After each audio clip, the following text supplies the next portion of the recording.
À travers les âges, Sainte-Hildegarde a suscité de l'intérêt chez beaucoup, et encore aujourd'hui, elle ne laisse personne indifférent. Le pèlerinage qui vous est raconté retrace la route de quelques pèlerins, simples amateurs ou professionnels de Sainte-Hildegarde, partis sur ses traces pour sa fête annuelle, près de la ville de Bingen. Ce périple démarre de Caen, le vendredi 13 septembre 2019, par une bénédiction d'envoi donnée par le révérend père Laurent Berthoud.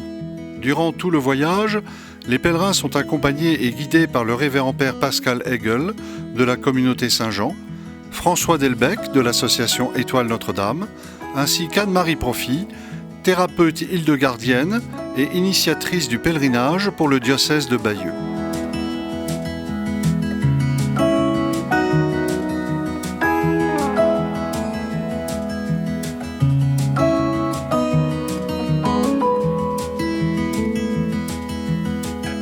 La première étape du voyage est à Metz, où les pèlerins s'arrêtent pour visiter la splendide cathédrale et participer à la messe. Alors nous voici arrivés à Metz pour le début de notre pèlerinage et quelque part on entre dans les terres d'Hildegarde puisqu'à son époque cet endroit faisait partie encore du Saint-Empire germanique. Et on sait que Hildegarde a prêché devant les cathédrales, les gens se convertissaient sur place et certainement elle est venue ici à Metz.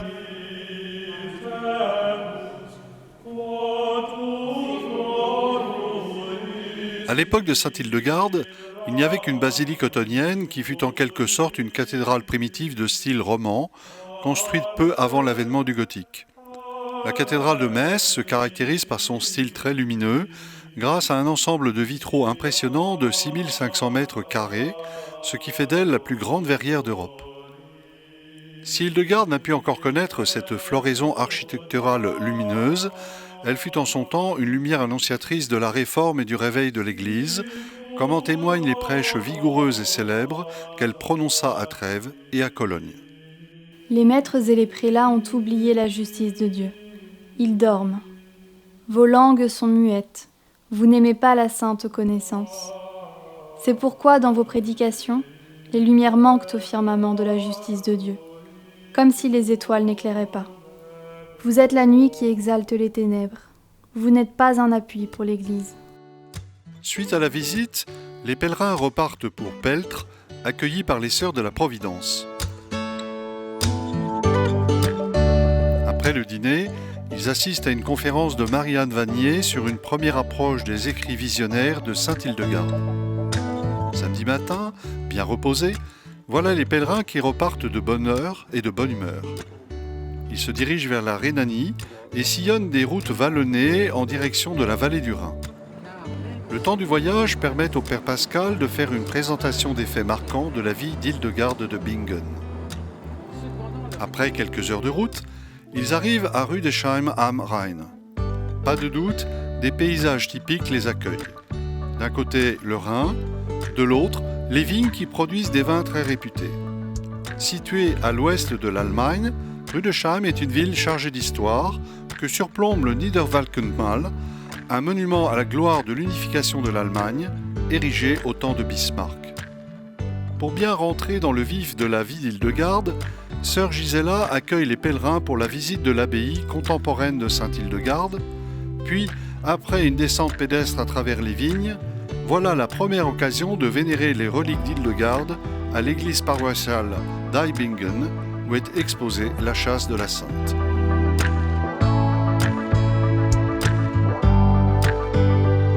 Je crois qu'il y a quelque chose de fort qui se dégage de la châsse, de ces reliques.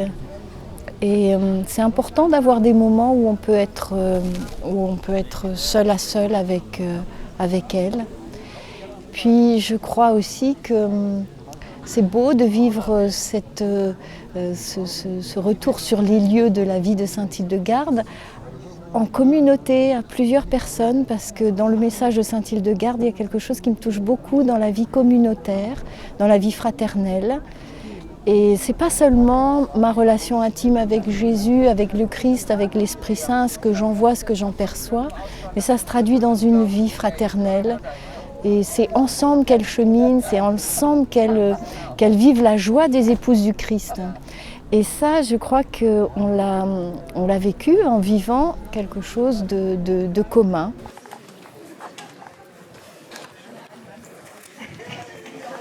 Alors nous sommes ici au monastère de Sainte-Hildegarde. Le monastère actuel, ce n'est pas un monastère original du temps de Sainte-Hildegarde, puisque tous les monastères de Sainte-Hildegarde ont été détruits.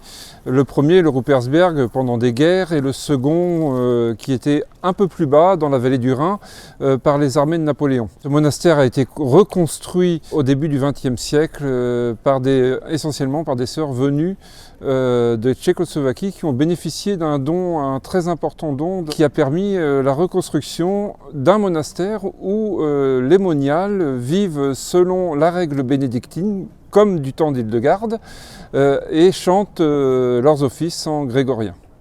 Le 17 septembre 1904, 14 sœurs de l'abbaye bénédictine Saint-Gabriel à Prague s'installèrent dans le nouveau monastère en tant que groupe fondateur.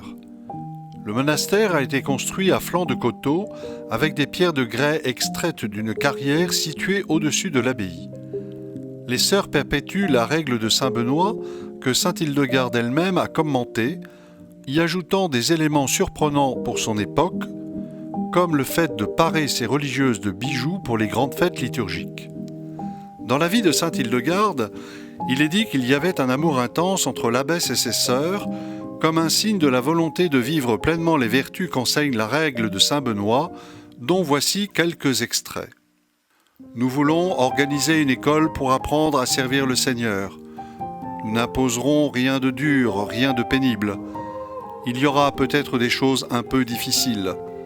En effet, il faut bien corriger les défauts et garder l'amour entre frères. Mais ne te laisse pas troubler par la peur et n'abandonne pas le chemin du salut. À mesure qu'on avance dans la vie religieuse et dans la foi, le cœur devient large et l'on se met à courir sur le chemin des commandements de Dieu, le cœur rempli d'un amour si doux qu'il n'y a pas de mots pour le dire. Depuis, le monastère est aussi devenu un centre important de recherche sur la vie et les œuvres de sainte Hildegarde.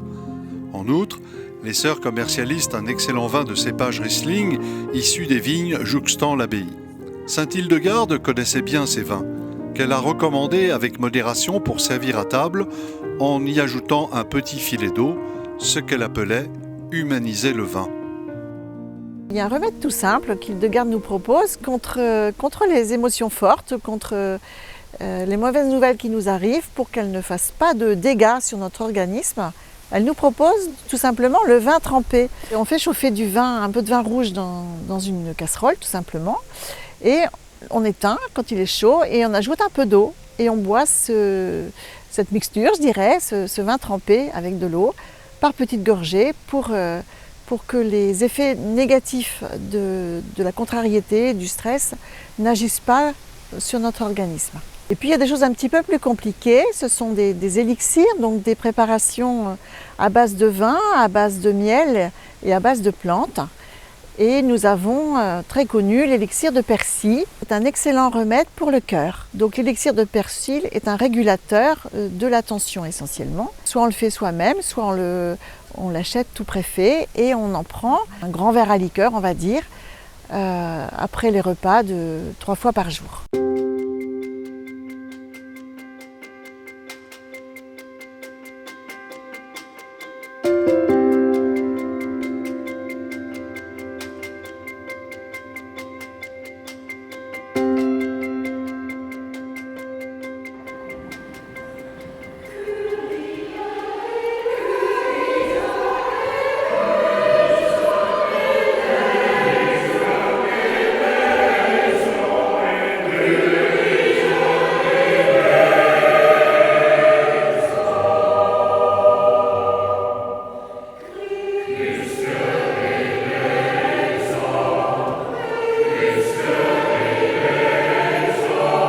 Après un temps de ressourcement avec la messe auprès de la chasse de sainte Hildegarde, les pèlerins se dirigent vers les rives du Rhin pour une croisière sur ce fleuve, long de 1233 km, véritable colonne vertébrale de l'Europe centrale et occidentale et moyen majeur d'échanges économiques. Le Rhin moyen, que sainte Hildegarde a côtoyé et traversé à de nombreuses reprises, commence à la ville de Bingen en amont et se termine à Bonn en aval. C'est devenu aujourd'hui un endroit de tourisme exceptionnel, préservé au titre du patrimoine mondial de l'UNESCO, notamment pour les célèbres gorges qui se trouvent entre Rüdesheim et Koblenz d'une part, et le fameux passage du rocher Loreley d'autre part, endroit où le fleuve est le plus étroit et lieu de légende qui a inspiré de nombreux écrivains.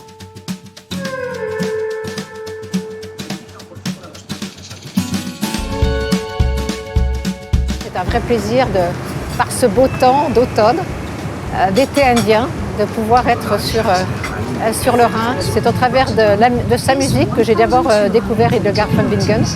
Et puis après, c'est au travers de ses écrits, de ses dons, dans la mesure où c'est une femme qui est merveilleuse en ce sens qu'elle est théologienne, mystique, musicienne.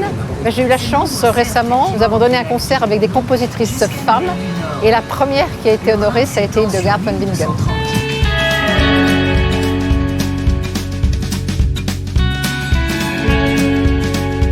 J'ai découvert donc Sainte-Hildegard par la nourriture, mais très rapidement le côté spirituel est intervenu et a élevé la chose, si l'on peut dire. Voilà, je suis venu donc pour ce voyage sur le plan spirituel et puis la découverte du Rhin, que je ne connaissais absolument pas. Je l'avais appris un peu en faisant de l'allemand dans mes études secondaires, mais c'était très très très loin dans ma mémoire. Et là, je redécouvre un cadre absolument magnifique. Un moment très fort pour moi fut de pouvoir prier au pied de la chasse. Une belle chasse et qui invite à la prière. Un moment très pieux où là, on est comme porté, et c'est essentiel pour moi. Sainte Hildegarde, durant la dernière partie de sa vie, dirigeait 2 monastères, le Ruppersberg, au carrefour de la rivière Nahe et du Rhin, et de l'autre côté du Rhin, le monastère d'Eibingen, situé à côté du village typique de Rüdesheim, qui tire son nom de Marca de Rüdesheim, laquelle avait financé la construction d'un monastère pour des religieuses augustiniennes. Les bâtiments ayant été délaissés suite aux dévastations faites par les armées de Frédéric Barberousse, l'abbesse Rhénane les reprit en 1161 pour y installer de nouvelles religieuses. La traversée du Rhin se faisait en barque, et c'est là que se situe un fameux miracle qu'opéra Sainte Hildegarde au profit d'un enfant aveugle. Combien de fois Sainte Hildegarde a-t-elle traversé le Rhin pour passer de son monastère bien-aimé du Ruppersberg vers cette fondation d'Eibingen, vu l'afflux des jeunes filles qui voulaient vivre cette vie monastique nouvelle qu'elle avait inaugurée? On ne le sait pas. Toujours est-il qu'un jour, en abordant vers Eibingen, elle a vu un petit garçon qui était aveugle et elle l'a guéri en prenant de l'eau du Rhin et elle lui a rendu la vue. Et ce miracle est devenu très, très célèbre. L'eau est symbole de purification puisque l'aveuglement au sens spirituel, c'est l'orgueil. En donnant la vue, en quelque sorte, elle désire disposer le cœur de quelqu'un à recevoir la vraie lumière, la vraie vision, qui est celle de la foi. À travers et en se servant de cette eau emblématique, puisque le Rhin, c'est comme une artère qui vivifie tout ce trajet qu'elle traverse, comme dans le corps humain. Et c'est donc un fleuve de vie qui symbolise en fait la source nouvelle que nous donne le Christ. Et nous passons alors des ténèbres de l'aveuglement, de l'orgueil et du contentement de soi, d'être sûr d'avoir raison, de vouloir que tout le monde prenne notre point de vue comme étant la vérité, en fait à recevoir une lumière nouvelle, une lumière divine. Et alors cette traversée aussi du Rhin nous fait penser aussi aux traversées de Jésus dans l'Évangile, la traversée du lac de Galilée, on passait d'une rive à l'autre, qui symbolise la vie humaine. Notre vie humaine, c'est passer d'une rive à l'autre. On est sur une rive et notre vie, c'est traverser la rive pour atteindre la rive qui est la maison du Père. Lundi 16 septembre, la date de la fête approche. Les pèlerins se dirigent vers Bingen, où se situe un musée consacré à la vie de sainte Hildegarde, où l'on peut voir les reproductions d'enluminures relatant les principaux passages des écrits théologiques de la Moniale, devenu depuis le 7 octobre 2012 docteur de l'Église.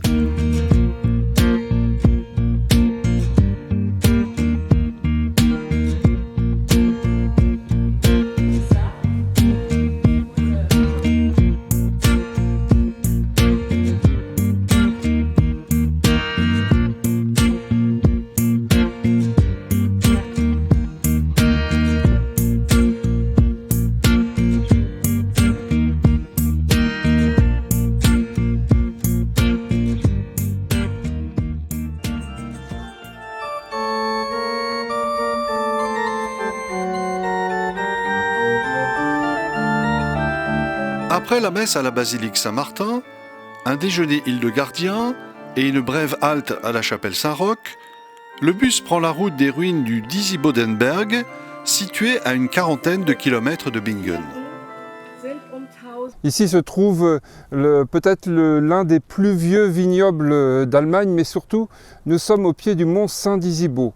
Alors sur ce mont est arrivé un moine irlandais, Disibo, qui est venu christianiser cette région d'Allemagne. Hildegarde va entrer en religion ici à l'âge de 14 ans. Alors elle avait été confiée à l'âge de 8 ans à Jutta, plus tard qui sera sainte Jutta, et qui était son professeur et qui avait désiré vivre une vie de recluse.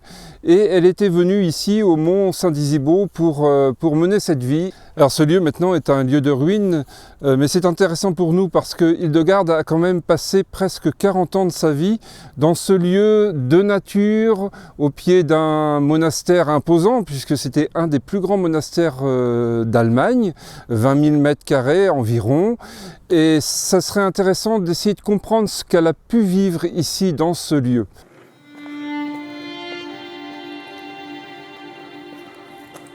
L'abbaye du Disibodenberg a été construite au confluent des rivières Nahe et Glan, à l'emplacement de la chapelle d'un ermitage fondé par saint Disibo, un moine irlandais. À cet endroit désolé, l'archevêque de Mayence Willigis fonda un monastère que son successeur, Ruthard, transforma en monastère bénédictin en 1108, peu avant l'arrivée d'Hildegarde, vers 1112, la construction du bâtiment n'étant pas encore achevée. Nous nous trouvons au sommet du Disibodenberg, un lieu mystérieux où Dieu a préparé dans le secret du cœur de sainte Hildegarde auprès de Jutta, qui était une femme ardente, qui a voulu mener une vie que pour Dieu et dans la plus grande exigence intérieure, dans la plus grande ascèse, et qui a donné à Hildegarde d'apprendre, on pourrait dire, le travail de Dieu dans son cœur, et qui a pu petit à petit s'épanouir par des circonstances providentielles du fait que cette abbaye était en lien avec beaucoup de lieux d'Europe et qu'elle était donnée d'une riche bibliothèque qui lui a permis de s'instruire au-delà de Jutta, de toute l'Église et de la culture qu'il y avait, jusqu'au jour où il lui a été donné, comme Jésus après sa vie cachée, à l'heure de Dieu, de pouvoir communiquer, d'émerger et en quelque sorte comme une nouvelle naissance pour l'Église, où cette fois elle devient une femme publique. C'est extraordinaire. Elle a une vie publique enracinée dans une vie mystique, une vie cachée pour Dieu. Et je crois que c'est pour cela d'ailleurs qu'elle n'est jamais devenue mondaine et qu'au contraire, elle a voulu que le monastère soit un peu comme à l'image de la Jérusalem céleste, un lieu où l'homme est recréé, un lieu en beauté, un lieu aussi d'une certaine manière en confort, là où l'homme est dans son vrai paradis, c'est-à-dire en Dieu. Et ça a certainement été son grand désir quand elle a voulu partir d'ici, vraisemblablement vers 58 ans. Elle est partie avec ses sœurs pour être en quelque sorte comme un phare qui va permettre aux hommes de trouver la vraie lumière dans des temps qui sont troublés et où la lumière au fond, on peut dire que le clergé était relativement mondanisé. Alors au Ruppertsberg, on pourrait dire que c'est toute la fécondité de ce qui a germé ici pendant de longues années, comme pour Jésus. C'est cette grâce que nous avons touchée ici, dans ce lieu de silence, à la fois où la terre est toute disposée à tourner les cœurs vers Dieu, et puis l'Esprit Saint, qui à son heure fait éclore ses œuvres chez ceux qui répondent à son appel.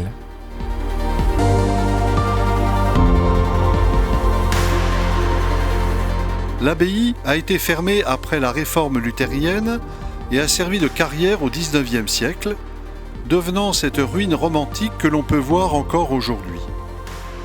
Mais c'est surtout dans ce haut lieu de spiritualité que sainte Hildegarde, devenue entre-temps abbesse, recevra la pleine lumière de la connaissance des Écritures grâce à une vision exceptionnelle qu'elle a décrite elle-même.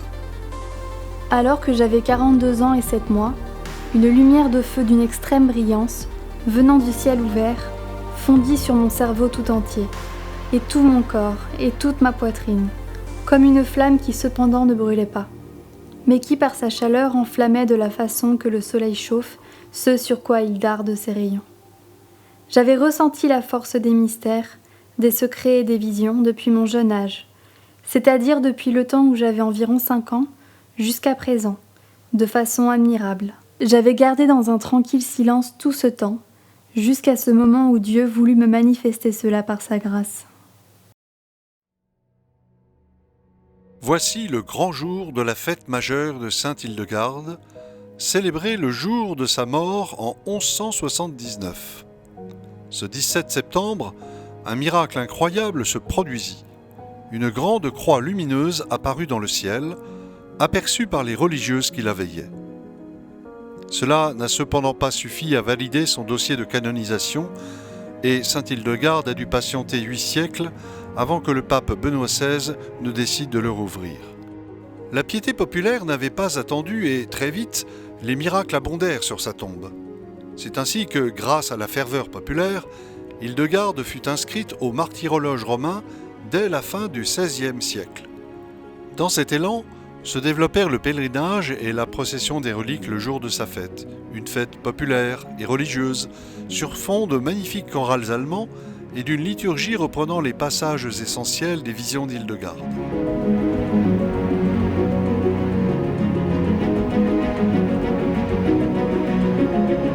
Ce jour-là, après la messe pontificale, les pèlerins peuvent vénérer et toucher les reliques de la sainte, tout en implorant son intercession. L'après-midi, la procession des reliques dans les rues du village se termine par les litanies et un salut au Saint-Sacrement, avec cette magnifique oraison finale. Seigneur Jésus-Christ, tandis que nos yeux voient du pain, notre foi reconnaît ta présence. Comme ce pain, nous aussi nous serons transformés comme nous le sommes lorsque nous nous abandonnons totalement à toi dans la foi. T'en prions que ce pain remplisse notre cœur de ton esprit. Ouvre-nous à l'action de ton Esprit Saint. Fais-nous demeurer en toi. Donne-nous de vivre en toi pour nos frères et nos sœurs. À toi, honneur et louange pour l'éternité.